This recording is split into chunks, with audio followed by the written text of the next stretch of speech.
The topic is the evolution of affirmative action, and we're talking to Ms. Walker and Dr. Sanford. Dr. Sanford, let's have you over the last few minutes that we have during this final segment to talk about where you see affirmative action in terms of American society today. Well, thanks so much for that very important question. We are certainly at a crossroads with affirmative action. However, without any argument, there's still a strong need for this policy. We are when I say this crossroads, I mean that when you think in terms of how people are moving into placing people in very uncomfortable, hostile environments because of their misconceived notions about affirmative action to the point of a backlash. Many are talking in terms of there being reverse discrimination. Dr. Alan Johnson, in his book entitled Privilege, Power, and Difference, talks about if there's one particular position, 500 people trying to apply for it who are indeed qualified for it, and if there's one European American person that gets that position, say in a high-tech type of a situation, then everybody feels like, well, it's a qualified person, then it must be okay. But if an African American or a female gets that position, then you got 499 people feeling that they are reversely discriminated against. And I think when we move on, we'll see how affirmative action is indeed a process that leads us into having a better working environment.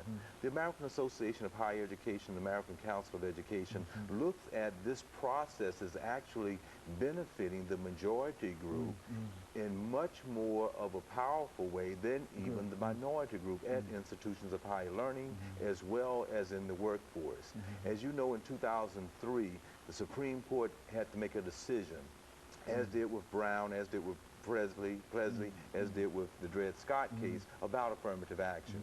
And we were with a slim margin of having support for it. So there is still a need for it. This whole notion of a compassionate, conservative type of society is not bridging the gap between the racist, discriminatory, and sexist type and homophobic type of environment in which we still live in today.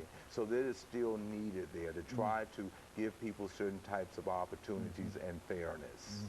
Very good. You know, Ms. Walker, I think you mentioned earlier about the distinction between diversity and affirmative action. Let's have you to speak to that. Right. Affirmative action is actually the process to get to equal employment and diversity. A lot of people want to talk about diversity, but they shun affirmative action. Well, you can't get to diversity without having affirmative action, this fair and open process that brings in qualified people. You just don't get there because people tend to do the same thing that they've always done.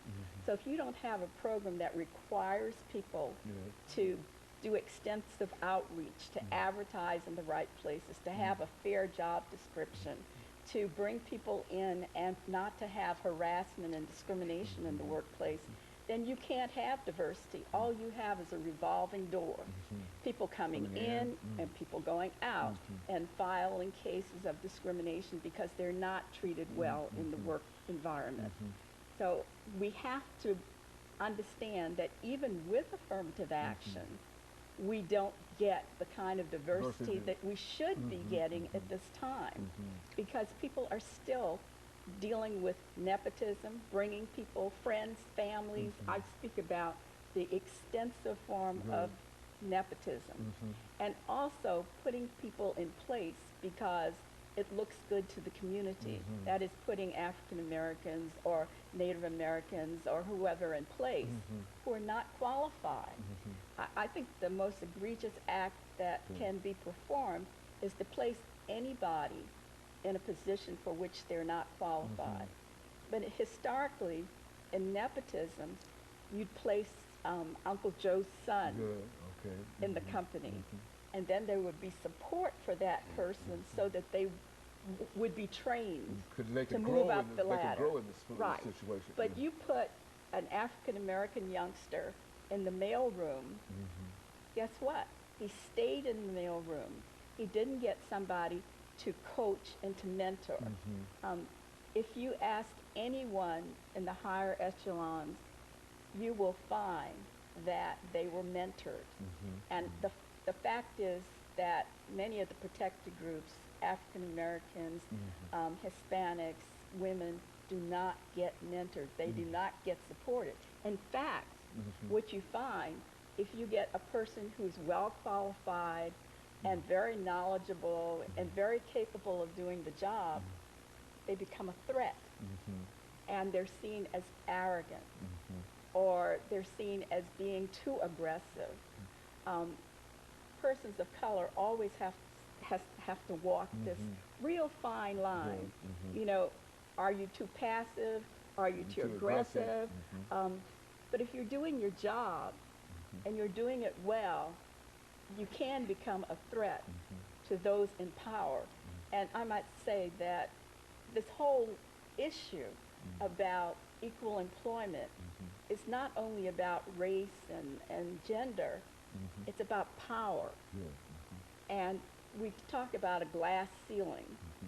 African Americans and Hispanics and Native Americans feel that they have a concrete ceiling that we can't get through. They can't even see through it. So we're trying to get people into positions where they can make policy, because we find out if we get people of color in positions where they are able to make policy, the other groups get very upset, get very threatened, and they want that person out of place. Well, it seems to me over the last 3 minutes that we have here, it seems to me that both of you are saying that affirmative action is good for America. Absolutely.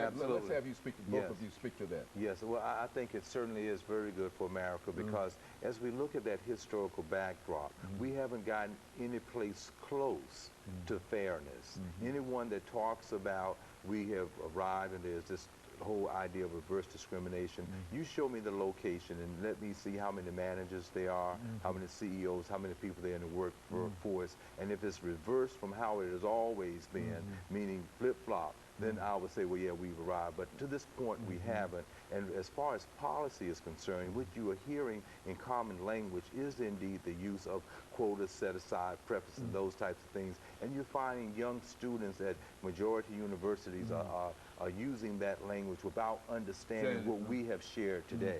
So it's needed. Very good.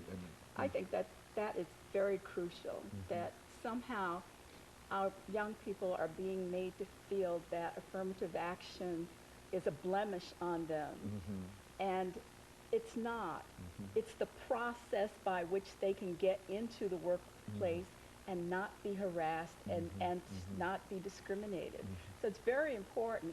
And you find people asking. I had a young person during my Christmas holidays who told me that she was told to write a paper on affirmative action without looking up anything about affirmative action. So how can you write about something if you don't know what the definition is? And you'll be surprised at how many things we deal with that we never define. And it allows those who don't want it to give their impressions of it. And we fall for it. So we have to teach our young people what these processes are and that they are beneficial for everyone. If we're not exposed to each other, we don't get to know each other. I think there's a solution, and there's a big affirmative action program that needs to start from kindergarten to higher education, so that we get to learn about the contributions of all people to the United States of America. That is not being taught. Therefore, there are some groups that are stereotyped, and we think that they are lesser than. But we're all contributed to this great United States of America. I'm proud to be an American, but I'm not proud of the fact that our educational system has not provided to our young people the context in which they live, the truth about how the United States was formed and how we came to contribute and to be proud of those contributions. Very good. 30 seconds, and before we end the show today, any final statements, Dr.? Yeah, absolutely. I concur with Ms. Walker 100%. This is a need that we still need to continue to work on. It is through education and dialogue that we can reach some type of common ground. But we have to have true education, talking about the issues, not putting them under the rug and trying to placate it. We have to get them out there and talk about them. Very good. Let me thank you, Dr. Sanford, and you, Ms. Walker, for coming by and giving us that excellent information about affirmative action. I think that even some of the things that we've said will indicate that not only is there a need, but it would be certainly to the benefit of the country. And I thank you for that information. And let me encourage our audience to tune in again next week for another informative edition of Comments. Thank you and good night.